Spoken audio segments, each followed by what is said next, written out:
Assalamualaikum warahmatullahi wabarakatuh. Perkenalkan, nama saya Rikrinto Maulana dengan NIM 6211420010. Saya berasal dari Rombel 3B, jurusan Ilmu Keolahragaan Universitas Negeri Semarang.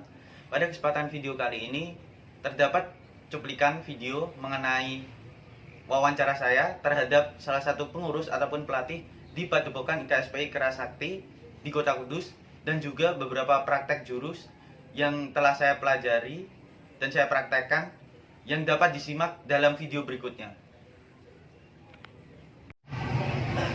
Selamat pagi teman-teman semuanya. Pada kesempatan kali ini saya akan melakukan wawancara terhadap salah satu pelatih atau pengajar di Padepokan IKSPI Kerasakti di Kota Kudus. Itu pertanyaan pertama, Mas, mengenai arti atau makna dari nama Padepokan IKSPI Kerasakti itu apa ya, Mas? Kalau dari nama IKSPI Kerasakti itu singkatan, Mas. Ikatan Keluarga Silat Putra Indonesia. Dulunya nama itu hanya ada di IKSPI. Cuman dari segi sejarah perguruan itu karena gerakannya seperti mirip seperti kera, seperti gerakannya lintas seperti kera, itu ditambahi dari masyarakat dan dari siswanya sendiri itu menambahi dengan kata-kata Kerasakti biar untuk menjadikan lebih bisa ada tambahan dari ciri khas gerakannya itu sendiri. Untuk tahun berdirinya Padepokan Silat IKSPI di Kota Kudus ini tahun berapa ya? Kalau di Kota Kudus itu tahun 90-an. Tapi kalau di berdirinya IKSPI Kerasakti mulai di tanggal 1980. Itu di Indonesia berarti? Di Indonesia. Pusatnya di Madiun. Di cabang di Kudus sendiri itu hanya cabang. Untuk tujuan didirikannya Padepokan IKSPI Kerasakti di Kudus itu hanya sebagai olahraga rekreasi atau bisa juga sebagai olahraga prestasi bagi pengikutnya, Mas? Kalau saat ini itu lebih ke olahraga rekreasi ya, lebih untuk bela diri sih. Akan tetapi untuk masa-masa sekarang kan kemarin-kemarin sudah masuk di ranah IPSI, jadinya kita lebih ke tujuan untuk prestasi untuk anak-anak sekolah, untuk jenjang berikutnya nanti kalau bisa masuk sampai ke nasional.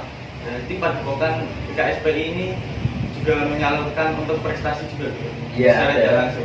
Ya kemarin banyak yang termasuk kemarin di PON itu yang dari Papua itu ada yang mewakili untuk kejuaraan di PON sendiri.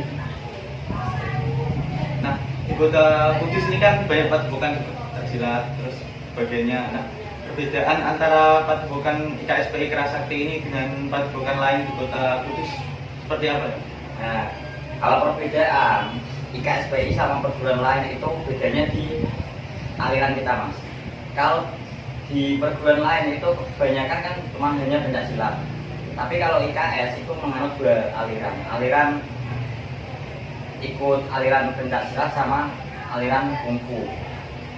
Lebih campuran karena dulu itu sendiri yakni Mbah Totong Gundarto itu dulu banyak belajar bela diri yang ada di sekitar Indonesia, termasuk seperti kayak silat Betawi, silat Jawa, ya banyak, termasuk kayak perguruan kungfu pun dia pelajari.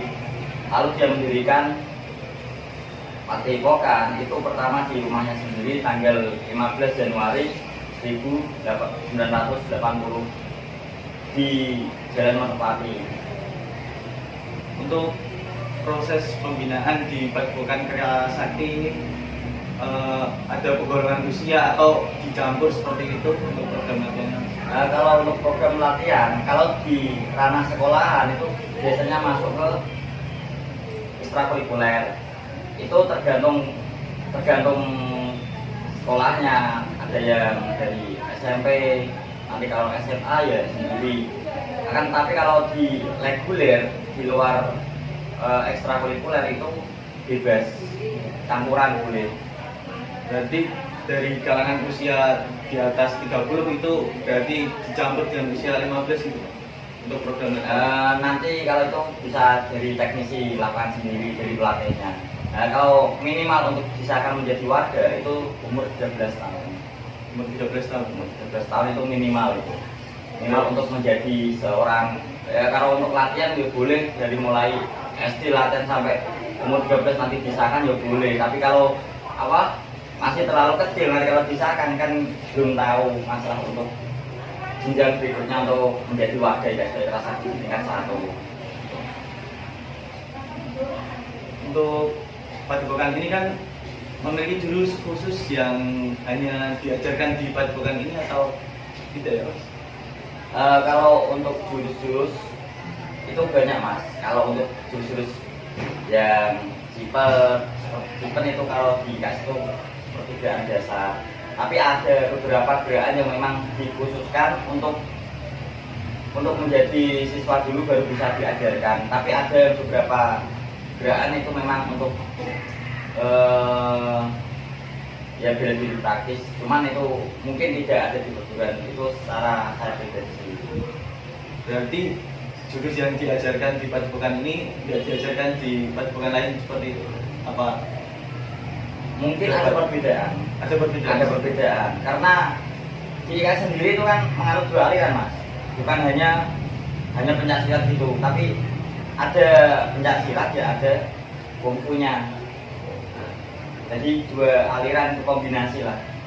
Soalnya ya memang seperti tadi yang saya bicarakan apa dulu Bupus itu belajar berapa bela diri, bukan hanya satu saja. Nah, jurusnya itu dapat digunakan di pertandingan atau khusus di pertandingan atau di luar pertandingan juga boleh Mas. Misal kalau ada di luar pertandingan itu dipakai jurusnya berarti boleh atau hanya khusus di pertandingan? Kalau untuk jurus IKS sendiri itu soalnya lebih dominan ke gerakan keras sih. Lebih kalau untuk di pertandingan itu bisa dipakai, cuman nanti kalau untuk di pertandingan ini biasanya ada untuk tim khusus, pelatih khusus dari IPSI yang memang dia ranahnya di IPSI.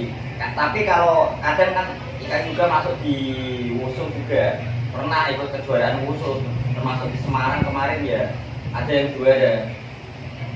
Itu bisa untuk sebuah pertandingan prestasi juga, untuk mencari ajang prestasi juga bisa.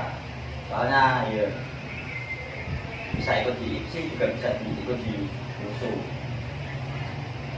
Untuk prakteknya nanti saya bisa dilatih ya Mas? Ya sedikit gitu. Ya silakan, sama sekalian ikut latihan juga boleh.